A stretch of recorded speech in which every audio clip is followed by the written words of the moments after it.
So let's talk about beginner level mindset and how important thinking like a successful person is to actually becoming a successful person, right? So there's a reason why everybody is where they currently are in life, right? The current situation, the current position in life is typically a direct reflection of the thought processes, the patterns that dictate making choices in life, ultimately, which obviously dictate the outcomes.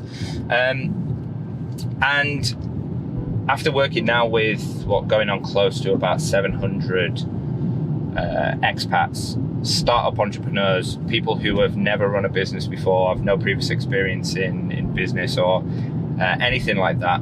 After working now with about 700, coming up close to 700, there's patterns, right? There's patterns in these people. There's patterns in the people who get the best results. And mindset is such a key contributing factor as to whether or not you're going to be successful starting a business. So typically people go through the standard life cycle of going to school, getting good grades, going to university, getting a job, and society and the way that people are educated and people grow up, they're socialized to believe that that's the normal path, that's the way that everybody has to do it. And in my personal opinion and experience, everything that I learned throughout my life in that kind of setting and environment actually set me up for the life of working for somebody else. It set me up for a life of a job, but it did nothing to educate me and to give me the tools and resources that I needed to actually start my own business. And that's why everybody thinks like an employer, an employee, rather than an employer. And what I mean by that is, like, people get so used to working for somebody else and the cycles and the thought processes and the patterns in their life. That's the life that they end up living, right? And in order to break that, it's not just a case of being armed with the right training, tools, tactics, coaches, support, mentorship. That's a part of it, but the biggest part of it, the biggest factor in people's determining whether people are actually going to be successful in their own business or not, is the way they think. So that's why, for now, people who, my clients, my students who work with me and learn from me and let me teach them how to start their own business, we start and we focus on mindset, thinking like the successful business person, the successful entrepreneur that you want to become. Because without that, if you're not thinking like that successful person, that successful business person, right? We all have our own varying views on what exactly success is, but let's talk successful business person. The likelihood is you're never ever going to achieve it, because let's look at the average person's relationship with failure, with the word failure, and with what it's like to fail, try something and not get a good outcome, right? Most people view failure as something that is bad and should be avoided, right? A lot of this comes from, again, school. This is where you've been socialized and educated to not be an entrepreneur, to be an employee. And people view failure as bad, right? When you're growing up in school, you take exams, you take tests, and if you don't pass, you fail, right? Obviously you get grades, but it's like everybody wants to avoid this thing called failure. Nobody wants to get things wrong.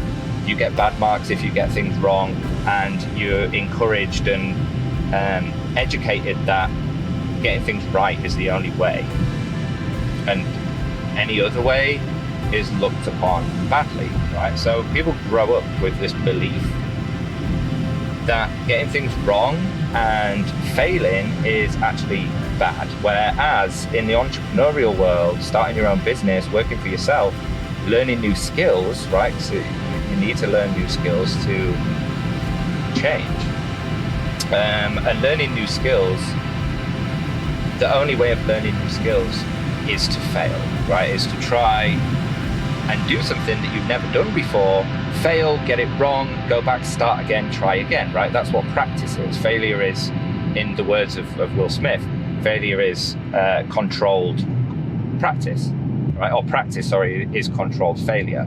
And this relationship, this negative relationship that most people have with failure, is the biggest thing that stops them from moving forward in life, from learning new skills, from changing their situation, because they're scared of getting things wrong. Whereas the way I view failure is a mandatory part of success, right? You're going to spend 95% of your time when you're starting a business, when you're learning new skills, when you're learning how to get clients, how to get them results. You're going to spend 95% of your time failing, right? And you're going to spend 5% of your time being successful and achieving something. Now, first of all, that's just how it is. It's got to be like that, because you can't learn lessons without first failing. And you need to learn those lessons to develop your skills, to learn what works, what doesn't work, and to improve, right? As an entrepreneur or as a leader, as a business owner. And without the right thought processes around failure and without the right relationship with failure, most people spend their life avoiding and running away from the very thing that's actually going to move them towards where they need to be, their goal, right? Success. Because success is 95% failure, 5% success, right? And without that 95% of failure, where all the lessons are, you're never going to achieve that 5% of success that makes up the kind of lifestyle, the kind of business that everybody wants to have. So for me, that's the biggest mindset shift or takeaway that people can have, and that's that failure is one of the best things, and having a positive relationship with failure, of trying something new, it not working out, learning the lessons from the failure and going again and trying again, right? Without that mindset, you're never going to be successful in business, ever. So building that belief is arguably the most important mindset shift and skill that any beginner entrepreneur, whether you're an expat or not, people who want to start a business, that's the thing that you need to take away from this video. Peace out.